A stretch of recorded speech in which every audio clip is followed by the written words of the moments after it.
ရဲ့ blade ကိုတော့ diamond like carbon လို့ခေါ်တဲ့ DNC blade ကိုအသုံးပြုပြီးထားပါတယ်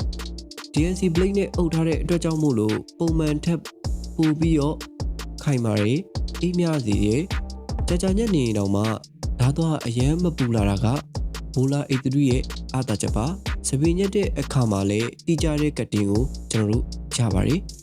Vola A3 ရဲ့ battery capacity ကတော့ 3300 mAh ပါ battery အမျိုးအစားကတော့ lithium polymer လို့ခေါ်တဲ့ lipo အမျိုးအစားကိုအသုံးပြုပေးထားပါတယ်ဒီ battery ကကျွန်တော်တို့ clipper လောကမှာအကျဆုံးခံတဲ့ battery စီးရင်ဝင်ပါ9နာရီအားသွင်းထားရင်ကျွန်တော်တို့9နာရီထိအဆက်မပြတ်အသုံးပြုနိုင်တယ်အားပြန်သွင်းဖို့အတွက်လည်း9နာရီဝန်းကျင်ကျွန်တော်တို့ကြာမြင့်ပါတယ် battery ဘယ်လောက်ကျန်လဲဆိုတာကိုသိနိုင်ဖို့ကျွန်တော်တို့ LED indicator မီးလေးလုံးပါပါတယ်မီးလေးလုံးဆိုရင်ကျွန်တော်တို့အားတရပါမီးတစ်လုံးဆိုရင်ကျွန်တော်တို့25ရာခိုင်နှုန်းကျန်ပါတယ် clipper မှာကျွန်တော်တို့2 speed snip ပါပါတယ်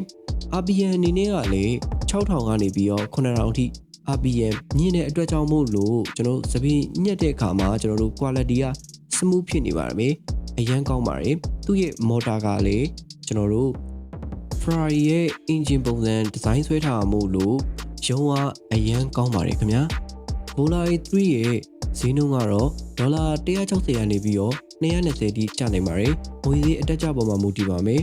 ဒေါ်လာ160ဆိုရင်မြန်မာငွေဆိုရင်8သိန်းကျပ်ကျပါမယ်ဒေါ်လာ220ဆိုရင်ကျွန်တော်တို့17သိန်းကျပ်တိကျနိုင်ပါတယ် brother တို့အမြင်မှာရောဒီ clipper ကပေးရတဲ့ဈေးနဲ့တန်လားမတန်ဘူးလားကျွန်တော်ရဲ့အမြင်မှာတော့ Ferrari နဲ့ collaborate လုပ်ထားတာတခုတည်းနဲ့တင်ကိုအရန်တန်နေပါပြီခင်ဗျာကျွန်တော်ရဲ့ဗီဒီယိုလေးကိုအစားအနေဆုံးကြည့်ပြီးအတွက်အားလုံးကိုကျေးဇူးအများကြီးတင်ပါတယ် brother တို့အနေနဲ့ရောဒီ clip ကိုကြိုက်လားမကြိုက်ဘူးလားဆိုတာကို comment မှာဝင်ရောက်ဆွေးနွေးတော့လို့ရပါတယ်နောက်ဗီဒီယိုတွေမှာပြန်တွေ့ကြပါမယ်